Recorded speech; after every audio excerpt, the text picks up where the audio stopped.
तो दुनिया जो जब सिर्फ रिकॉर्ड्स के बारे में बात कर रही है, हम आपको आज दो कहानियां दिखाना चाहते थे, दो फाइटर्स की कहानियां दिखाना चाहते थे, और जो आपको यह बताता है कि समय का चक्र और समय कितना बलवान होते हैं, जो आपको यह बताता है कि अगर वापसी करो तो ऐसी करो। रोहित शर्मा का हमने वो दौर आपको दिखाया जब वो निराश हो गए थे, और निराशा के दौरान उन्होंने अपनी मेहनत में कमी नहीं आने दी और अपनी इच्छा शक्ति को भी बरकरार रखा। इसी तरह शमी को भी आप देख सकते हैं, उनका भी बहुत बुरा दौर रहा, समय बहुत बुरा रहा बीच में। उस दौरान वो निराश नहीं हुए, उन्होंने मेहनत करनी बंद नहीं की, बल्कि और ज्यादा मेहनत करनी शुरू कर दी। और दोनों के साथ एक बात है, दोनों के अंदर वापसी की एक आग थी, अपने आप को साबित करने की एक आग थी। और आज ये दोनों ही भारत के सबसे मजबूत मैच विनर्स हैं। अब हम आपको यह बताएंगे कि क्या रोहित शर्मा की कप्तानी वाली ये टीम भारत के क्रिकेट के इतिहास में अब तक की सबसे बढ़िया टीम है, सर्वश्रेष्ठ टीम है। यानी कपिल देव, सौरव गांगुली और धोनी की टीमों से भी बेहतर आज की ये रोहित शर्मा की टीम है। भारत की टीम अब तक के वर्ल्ड कप्स में 8 बार सेमीफाइनल में पहुंची है, 4 बार फाइनल में पहुंची है, और अब तक भारत इनमें से 2 बार वर्ल्ड कप जीत चुका है। भारत की इस वर्ल्ड कप यात्रा को आप 3 युगों में बांटकर देख सकते हैं, जिनमें पहली टीम वो है जिसने कपिल देव की कप्तानी में वर्ष 1983 का वर्ल्ड कप जीता था। भारत ने जीत का मजा, एक चैंपियन बनना क्या होता है, पहली बार वो अनुभव किया था भारत ने। तब कपिल देव की यह टीम एक अंडरडॉग टीम थी, अंडर कॉन्फिडेंट टीम थी, जिसे दुनिया में कोई भी गंभीरता से नहीं ले रहा था, और उस समय के वर्ल्ड कप में भारत को सबसे कमजोर टीम माना गया था। लेकिन बाद में कपिल देव की कप्तानी में इस टीम ने वर्ल्ड कप जीतकर एक इतिहास रच दिया, और तब दुनिया ने पहली बार भारत को वर्ल्ड चैंपियन कहकर बुलाया था। और हमारे अपने देश में लोग सोच रहे थे कि यह तो एक चमत्कार है, क्योंकि उन्होंने ऐसे चमत्कार की उम्मीद नहीं की थी। तो 1983 की जो जीत थी, ये एक चमत्कार की तरह थी, और कपिल देव उस समय सिर्फ 24 साल के थे। इसके बाद दूसरा युग आप अगर देखना चाहें तो वो है वर्ष 2011 में, जब महेंद्र सिंह धोनी की कप्तानी में भारत ने वर्ल्ड कप जीता था। ये वो दौर था जब भारतीय टीम में ट्रांजिशन का दौर चल रहा था, बदलाव का दौर चल रहा था, और हम चैंपियंस की तरह सोचने लगे थे, हम अपने आप को चैंपियन मानने लगे थे, और हमें यह विश्वास होने लगा था कि अब हमारे लिए कुछ भी असंभव नहीं है। और टीम में बदलावों का एक दौर चल रहा था, हम भविष्य की टीम तैयार कर रहे थे, युवाओं की एक टीम तैयार कर रहे थे, ऐसे खिलाड़ियों को हम टीम में ला रहे थे जिनके साथ भारत एक लॉन्ग टर्म, लंबे समय तक, जिनके साथ भारत आगे चलकर अगले वर्ल्ड कप या आगे चलकर अच्छा प्रदर्शन कर सकता था। तो यह ट्रांजिशन का दौर था, बदलाव का दौर था, नए नए प्रयोगों का दौर था, और धोनी ने एक नई तरह की कप्तानी दुनिया के सामने पेश की। तो दूसरा युग ये था।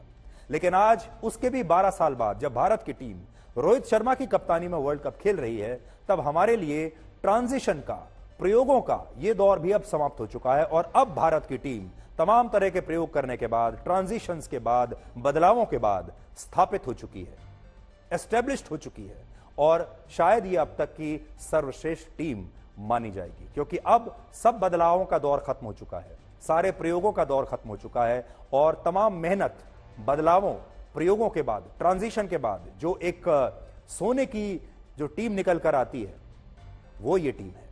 अब वर्ल्ड कप में किसी बड़ी टीम के खिलाफ मैच जीतना हमारे देश में चमत्कार नहीं लगता। अब वर्ल्ड कप जीतना हमारे देश में चमत्कार नहीं लगता, बल्कि अब हमारी टीम को जीतने की एक आदत सी पड़ गई है। और अब भारत में क्रिकेट एक ऐसे युग में है जहां भारत की मौजूदा टीम को अब तक की सबसे महानतम टीम कहना शायद गलत नहीं होगा। हालांकि बहुत सारे लोगों के बीच ये धारणा है कि ये अब तक की सबसे युवा टीम है, तो ये भी एक बहुत बड़ी गलतफहमी है कि ये अब तक की सबसे युवा टीम है। आंकड़े आपके सामने रखते हैं। 1983 में वर्ल्ड कप जीतने वाली हमारी टीम की औसत उम्र थी 27.1 वर्ष। 2011 में वर्ल्ड कप जीतने वाली धोनी की टीम की औसत उम्र थी 28.3 वर्ष। लेकिन इस बार फाइनल खेलने वाली रोहित शर्मा की टीम की औसत उम्र है 31.3 वर्ष। और मौजूदा वर्ल्ड कप में भी इंग्लैंड और ऑस्ट्रेलिया के बाद भारत की टीम की औसत उम्र सबसे ज्यादा है। इसलिए बहुत सारे लोग जो ये सोचते हैं कि ये युवा टीम है, वो गलत है। ये युवा टीम नहीं है, बल्कि 83, 2011 और 2023 को अगर आप इनकी तुलना करें तो सबसे उम्र दराज टीम यही है। और पहली बार हमारी टीम ऐसी है जिसमें औसत उम्र खिलाड़ियों की 30 साल से भी ऊपर है। 31.3 वर्ष है औसत उम्र, और टीम के कप्तान की उम्र है 36 साल। भारत में क्रिकेट के मौजूदा युग को आप कुछ और बातों से भी समझ सकते हैं कि हमारे यहां क्या बदलाव आए हैं। सबसे बड़ा बदलाव यह है कि इस समय भारत के टैलेंट पूल में 25 से 30 शानदार और टैलेंटेड खिलाड़ी ऐसे हैं जो अब भी वर्ल्ड कप में आकर भारत के लिए खेल सकते हैं, किसी भी टीम में खेल सकते हैं, और वो किसी भी पोजीशन पर खेल सकते हैं। यानी भारत के पास इस समय खिलाड़ियों की कमी नहीं है। हमारा टैलेंट पूल इतना बड़ा है, उसका इतना विस्तार हो चुका है कि एक जमाने में जहां हमारे 11 खिलाड़ी नहीं मिलते थे वर्ल्ड क्लास, आज हमारे पास 30 से 40 वर्ल्ड क्लास खिलाड़ी हैं। और आप ये भी कह सकते हैं कि हमारे पास एक समय में 4 टीमों के बराबर खिलाड़ी वर्ल्ड कप खेलने के लिए पूरी तरह से बेंच पर तैयार बैठे हैं। यानी आज हम एक नहीं, वर्ल्ड कप खेलने के लिए, वर्ल्ड कप जीतने के स्तर वाली एक नहीं 4 टीम हम बनाकर खेल सकते हैं। आज इतना बड़ा हमारे पास टैलेंट पूल है, जो कि इससे पहले कभी नहीं था। इससे पहले हम कुछ खास खिलाड़ियों पर हमेशा आधारित रहते थे। अगर बॉलिंग है तो 1 या 2 बॉलर पर ही हमेशा आधारित रहते थे। अगर बैटिंग है उसमें भी 1 या 2 बैट्समैन पर ही हमेशा हम आधारित रहते थे। आपको याद होगा सचिन तेंदुलकर का युग, जब सचिन तेंदुलकर ने लगभग 20 वर्षों तक अपने कंधों पर भारतीय क्रिकेट की और भारतीय बैटिंग का पूरा बोझ अपने दम पर उन्होंने सहा। और आप याद कर लीजिए, जब सचिन तेंदुलकर आउट होते थे तो लोग अपना टीवी बंद कर देते थे और सोचते थे कि अगर सचिन आउट हो गए तो अब जीतने का कोई चांस नहीं है। लेकिन आज ऐसा नहीं है। अगर आज आप देखेंगे तो टीम में बहुत गहराई है। दूसरा पॉइंट यह है कि आज जो भी नया खिलाड़ी भारत की टीम में खेलने आता है उसका एक्सपोजर लेवल जबरदस्त है, और वो खिलाड़ी टीम के लिए नया होते हुए भी नया नहीं रहता। वो खिलाड़ी फ्रेशर जैसा नहीं दिखता। अब नए खिलाड़ियों का खेलते वक्त अपने पहले मैच में उनके हाथ पैर नहीं कांपते, उनके ऊपर कोई दबाव नहीं होता कि ये मेरा पहला मैच है, आगे क्या होगा। और इसका कारण यह है कि वो खिलाड़ी, जो नए नए खिलाड़ी भी हमारे टीम में आ रहे हैं, वो पहले बहुत ही कॉम्पिटेंट फर्स्ट क्लास क्रिकेट हमारे देश में खेलते हैं, जो कि बहुत कॉम्पिटेंट है।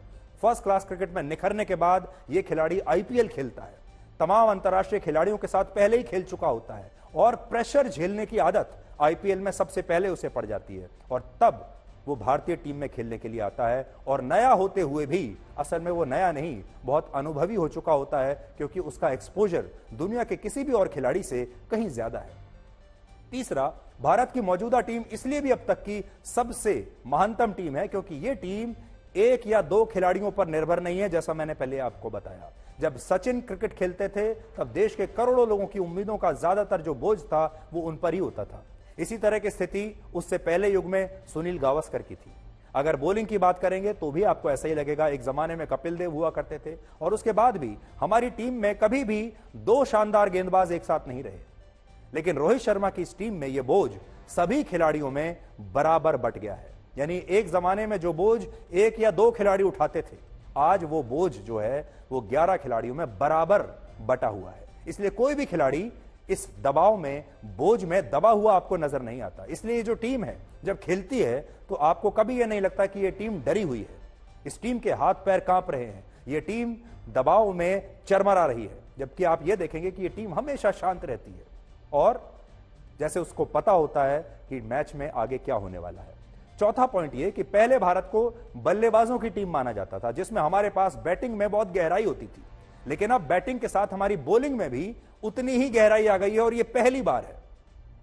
इस समय भारत की गेंदबाजी ऐसी है कि अगर विरोधी टीम के बल्लेबाज मोहम्मद शमी से बच भी गए तो उसके बाद जसप्रीत बुमराह उनका विकेट ले लेंगे। जसप्रीत से बच गए तो मोहम्मद सिराज विकेट ले लेंगे। सिराज से भी बच गए तो कुलदीप यादव विकेट उड़ा देंगे, और कुलदीप से भी बच गए तो रविंद्र जडेजा उनको छोड़ेंगे नहीं। यानी इतनी गहराई बॉलिंग में आ गई है। जितनी गहराई आज हमारे पास बैटिंग में है, उतनी ही गहराई आज बॉलिंग में है, और यह पहली बार ऐसा हुआ है। इससे पहले ऐसा कभी नहीं होता था जब भारत के गेंदबाजों ने इस तरह हमें कभी मैच जिता कर दिया हो। क्योंकि पहले हम अपनी बल्लेबाजी से मैच जीते थे, हमारे बैट्समैन बड़े बड़े स्कोर करके मैच जीते थे, और हम जानते थे कि अगर आज हमारे बल्लेबाज चल गए तो हम मैच जीतेंगे, वरना नहीं जीतेंगे। और हमारे बॉलर हमारे बल्लेबाजों का जो स्कोर होता था उसे डिफेंड नहीं कर पाते थे। लेकिन अब अपनी गेंदबाजी से मैच जीत रहे हैं, और ये भारत की टीम में एक बहुत बड़ा बदलाव है। पांचवा और सबसे बड़ा पॉइंट यह है कि भारत अब क्रिकेट की एक बहुत बड़ी फैक्ट्री बन चुका है। मैं तो यह कहूंगा कि भारत क्रिकेट की सबसे बड़ी फैक्ट्री है दुनिया का, जहां क्रिकेट का सबसे बड़ा इंफ्रास्ट्रक्चर है, सबसे ज्यादा स्टेडियम्स हमारे यहां हैं, कोचिंग की सुविधाएं, क्रिकेट के मैदान, फर्स्ट क्लास क्रिकेट, सब कुछ हमारे यहां है। क्रिकेट में मौके सबसे ज्यादा हमारे यहां हैं, सबसे ज्यादा पैसा है, फर्स्ट क्लास क्रिकेट इतना ज्यादा कॉम्पिटेंट है जो शायद और कहीं नहीं होगा। क्रिकेट के सबसे ज्यादा फैंस हमारे देश में हैं, सबसे ज्यादा स्टारडम और सबसे ज्यादा पैसा भी हमारे ही देश में है। तो देखिए, हमारे देश के जो खिलाड़ी हैं, सबसे पहली बात, दुनिया की सबसे बेहतरीन ट्रेनिंग उनको मिलती है। दूसरी बात, दुनिया का सबसे बड़ा प्लेटफॉर्म उनको मिलता है, क्योंकि हमारे देश में अलग अलग लीग लेवल पर, फर्स्ट क्लास के लेवल पर, आईपीएल के लेवल पर इतने सारे मौके हैं खिलाड़ियों के लिए जो और कहीं नहीं मिल सकते। सबसे ज्यादा, जैसे मैंने आपको कहा, स्टेडियम्स और क्रिकेट की जो दीवानगी भारत में है वो कहीं नहीं है, जिसकी वजह से स्टारडम मिलता है खिलाड़ी को, जो कि उसे और ज्यादा प्रेरित करता है, और पैसा तो है ही। और ये सारा जो कॉम्बिनेशन है, ये दुनिया में किसी भी और देश के खिलाड़ी को या टीम को नहीं मिलता। और यही कारण है कि आज भारत में हमारी क्रिकेट टीम एक हीरे की तरह चमक रही है, एक ऐसा हीरा जो सदा के लिए है। इसलिए ये जो क्षण है, ये जो युग है हमारे देश के क्रिकेट का, इसे आपको एंजॉय करना चाहिए।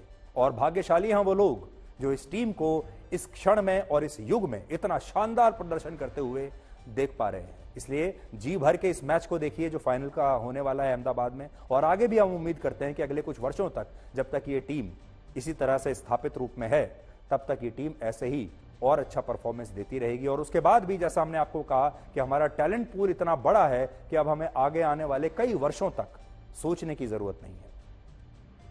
आज आपको यह भी देखना चाहिए कि भारत के लिए वर्ल्ड कप खेलने वाले इन खिलाड़ियों को किसी आरक्षण की मदद से या किसी कोटे की मदद से इस टीम में जगह नहीं मिली है। अगर आप क्रिकेट के बाहर मैदान में जाएं तो हमारे देश में सबसे ज्यादा चर्चा किस बात की होती है? सबसे ज्यादा चर्चा होती है आरक्षण की, सबसे ज्यादा चर्चा होती है जातियों की। हर जाति ये चाहती है कि हमें और ज्यादा आरक्षण मिल जाए। हर जाति के लोग चाहते हैं कि आरक्षण की जो पाई है उसमें हम भी किसी तरीके से घुस जाएं। और हमारे देश में सबसे ज्यादा चर्चा होती है जातियों के बाद धर्म की। तो ये देश जो है ये धर्म में बटा हुआ है, ये जातियों में बटा हुआ है। आरक्षण हमारे देश का सबसे बड़ा मुद्दा है। कोटा, हर व्यक्ति कोटा चाहता है, इस कोटे की सीट, उस कोटे की सीट। लेकिन अब आप ध्यान से देखिए, हमारी ये जो क्रिकेट टीम है, इसमें कौन सा खिलाड़ी आरक्षण से आया है? इस टीम में कौन सा खिलाड़ी कोटे से आया है? बल्कि ये खिलाड़ी बिना किसी आरक्षण के आए हैं, बिना किसी कोटे के अपनी प्रतिभा से इस मुकाम तक पहुंचे हैं। इसलिए ना तो इनकी जाति देखिए और ना इनका धर्म देखिए। ये टीम जो है, अगर आप देखेंगे, आपको भी नहीं पता होगा कि शायद कौन खिलाड़ी किस जाति का है, और कभी आप ये देखते भी नहीं होंगे उसको खेलते हुए। जब आप देखते हैं कि ये किस जाति का और किस धर्म का है, वो सिर्फ भारतीय है। और हर भारतीय जब हमारा कोई भी बॉलर विकेट लेता है तो ताली बजाता है, बिना ये देखे कि ये किस धर्म का बॉलर है और ये किस जाति का बॉलर है। जब हमारा कोई बैट्समैन शतक लगाता है, जब हमारा कोई फील्डर शानदार कैच पकड़ता है, तो क्या आप ये देखते हैं कि ये किस जाति का है? और जाति पहचान करके उसके बाद आप तय करते हैं कि कितनी तालियां बजानी है, या आप ये तय करते हैं कि ये किस धर्म का है और उसके बाद फिर देखेंगे कि तालियां जोर से बजानी है या धीरे धीरे बजानी है। इसलिए अगर असली भारत की आप बात करें, भविष्य के भारत की अगर आप बात करें, तो ये टीम असली भारत का जो सबसे सही प्रतिनिधित्व होता है वो ये टीम करती है। और शायद इसीलिए भारत की ये क्रिकेट टीम इस समय पूरी दुनिया में बेस्ट टीम है, सर्वश्रेष्ठ टीम है, सिर्फ इसलिए क्योंकि इसमें ना जाति चलती है, ना धर्म चलता है, ना आरक्षण चलता है। अब सोचिए, अगर पूरा भारत ऐसा हो जाए तो क्या भारत दुनिया का सर्वश्रेष्ठ देश नहीं बन जाएगा? सोचिए, अगर क्रिकेट में भी खिलाड़ियों का चयन टैलेंट की जगह आरक्षण के आधार पर होने लगे, जाति के आधार पर होने लगे, धर्म के आधार पर होने लगे, तो क्या हम ऐसी टीम कभी बना पाते? इसलिए आज अपनी इस टीम से प्रेरणा भी लीजिए। और हम तो आज अपने देश के नेताओं को, पॉलिटिकल पार्टीज को भी ये कहेंगे, इस टीम से प्रेरणा लीजिए। और ये मत सोचिए कि सिर्फ आरक्षण के नाम पर, लोगों को जातियों में बांटने के नाम पर ही आप चुनाव जीत सकते हैं, तभी वोट पड़ सकते हैं। बिना उसके भी वोट पड़ सकते हैं। बिना जातियों में बांटे लोगों को, बिना आरक्षण दिए भी पॉलिटिकल पार्टी और नेता चुनाव जीत सकते हैं।